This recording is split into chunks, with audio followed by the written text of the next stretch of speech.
So this is one of those times I'm sitting in the theater thinking, I've made a habit of doing this quippy shit at the beginning of these videos, and I gotta find something funny and some cutesy dad joke or some shit like that because that's kind of me.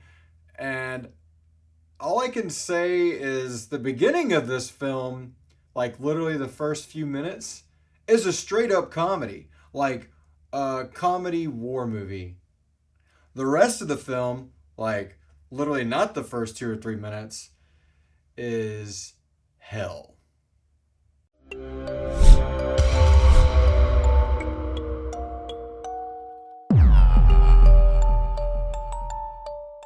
Warfare was written and directed by Ray Mendoza and Alex Garland. It stars Joseph Quinn, DeFaro Wunatai, I hope I didn't mess that up. I probably did. Cosmo Jarvis, Aaron McKenzie, Finn Bennett, Evan Holtzman, Michael Gandolfini.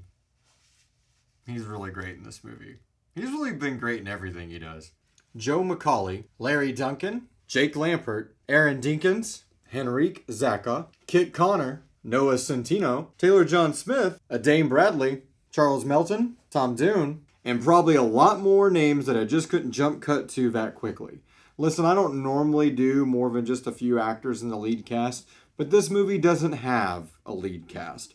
Warfare's heart is literally its cast. There's no score in this movie, not that I could hear. The sound design is the score, and the cast is what anchors you in this godforsaken environment.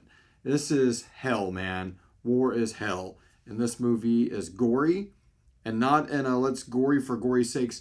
It literally feels like you're there. A lot of this action is real time. Most of it is just military jargon. But when someone says they're 2 to 3 minutes out from something, it's 2 to 3 minutes.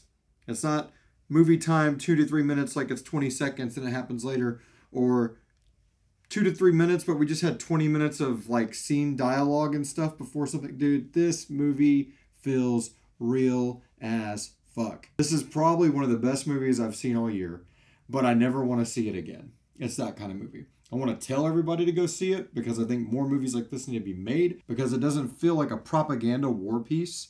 Like I feel like, honestly, if you showed more people this movie, they might go, yeah, I don't think I want to be in the military. It is just the reality, man. This movie is the reality. There's no propaganda one way or the other, I feel like, in this film. I didn't come away from this film feeling like it's telling you not to be in the military. I didn't feel like I came away from this film telling you to be pro-military. I feel like I came away from this film watching a group of guys go through some shit that I can't imagine. And the time and place is in Iraq around 2006, which is freshly after I left high school. So a whole lot of my friends growing up from a small East Texas town went into this disaster. I didn't know a whole lot about this movie coming into it. I literally was just looking at the docket of things I'd like to see this year and saw Alex Garland was involved in another war movie. This movie doesn't give a shit about any of the circumstances. You are living a day in a life of probably something that happened hundreds, if not thousands of times in Iraq and Afghanistan to people. These are Navy SEALs. So at the end of the movie, when they show the credits, a lot of people have their faces still blurred out, which I completely understand. I heard a couple groanings in the theater I was sitting at like, oh, why are they showing all these people with blurred out faces? It's like, dude, they were Navy SEALs. And the movie starts off telling you the whole film is made from their memories. If you don't know, Ray Mendoza, the director on this movie, or co-director and co-writer, is Ray in the film. So I feel really bad for the DeFaro guy because he's got to sit here and play the younger version of the director and writer. But it's crazy. Seeing people like Quinn and Will Poulter in this film, I'm thinking, was there any like, hey, we've been in more movies than some of these others guys. Hey, we got a little bit more clout. I don't feel it, man. Like, when I first started watching the movie, because it is a very slow burn at the beginning, and I don't mean an uninteresting slow burn, but I feel like, what kind of movie am I watching? Because I didn't realize it was going to be like a real-time war movie. Like, it all takes place between like one evening into like the mid to the not even evening of the next day, I think.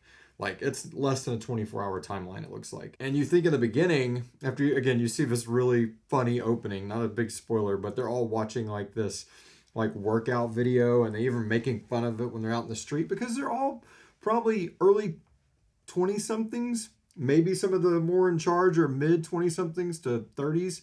But for the most part, you can tell that these are people that were probably born after 1980, man. And they're living their 2006 life. So they're funny in the beginning. There's a camaraderie built around these people that make you fall in love with them without giving you backstory and all that. Like, I can't remember barely any of their names except for Elliot.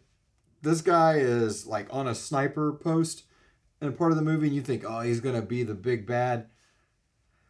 Man, he goes through some stuff in this film that was making I stopped like eating my popcorn. I stopped drinking my drink because I was getting nauseous, because I can't imagine enduring anything that this character had to go through. Joseph Quinn's character's got to go through it as well. Cosmo Jarvis, who plays Elliot, who I'm not as familiar with as I am Joseph Quinn, looking at them all in the beginning, before anything happens during the more slow burn part, you think, hey, these guys are probably going to be okay. But you realize later, it don't matter who you are, how you were casted, what your credentials were. You are plugged into something that really happened, and that's your character, and you're going to go through this. And everybody in here feels real as hell. I feel like this group of actors must have hung out for months or went through some sort of training. I mean, I can't wait to see the behind the scenes and all this stuff. I literally just saw the movie like an hour and a half ago. So I can't wait to like actually dig into it. And when a movie makes me that excited to like root into this and see like what's the fact versus the fiction, I really don't think there was a whole lot of like creative liberty license taken from it. You can tell that this is constructed by all the little heads in this a soldier story and what they remember from that. That to be said, it all takes place in this Iraqi residence, and the family of that residence is involved in this. And man, do you feel for them, because this is all happening in their house. These kids are seeing some of the goriest shit ever. And again, it's war. But I'm like, man, I can't imagine some invading force coming here into my house and dragging somebody with their legs all blown apart across my kitchen tile. Dude, it's nuts. But it's real. And it's a real story, and it's a real good story. The movie is literally gut-wrenching, but it's engaging. You don't want to get up. You don't want to look away, because once the action starts, it starts. So before I give the rating, I'll touch again on the sound design. The sound design in this is excruciating. There's parts when people are screaming that in a normal movie, they'd be like, ugh, and kind of pass out to give the audience reprieve from someone going, ah, ah. No, man. People are screaming their lungs out, and they amp it up. There's this one part where Ray, the communications officer, is hearing everything going on of all these other small parts of the Navy SEALs that were stationed in other parts of this town are being attacked, and it's all going off in his ear, and people that are in command of the Air Force part or the jets flying over, it's all going on. He just rips his cable out, and when he does, you could feel a collective, in the theater. The coolest thing in this movie, one of the most, I guess, America fuck yeah moments, I don't know. They call in and say, do a show of force, and a jet just flies down and buzzes the street and shoots up gravel and everything everywhere. And the sound design in the theater, I can't imagine being a soldier or a civilian or the enemy in that case. I would piss myself either way. It is fucking scary. And they do it like 2 or 3 times in the movie. And they do it for cover. Like, there's a function to it to like make them all stop shooting for a second. The coordination effort, it just gives you a new respect for the tactics that go into something like this. Again, can't imagine. Had 3 open heart surgeries as a kid. Didn't have to go into the military. Couldn't if I wanted to. And I come from a military background family. So, sitting there in that chair thinking, oh man, fuck, I'm glad I didn't have to go through this. And it's just one of those movies, like, I welled up during parts of it.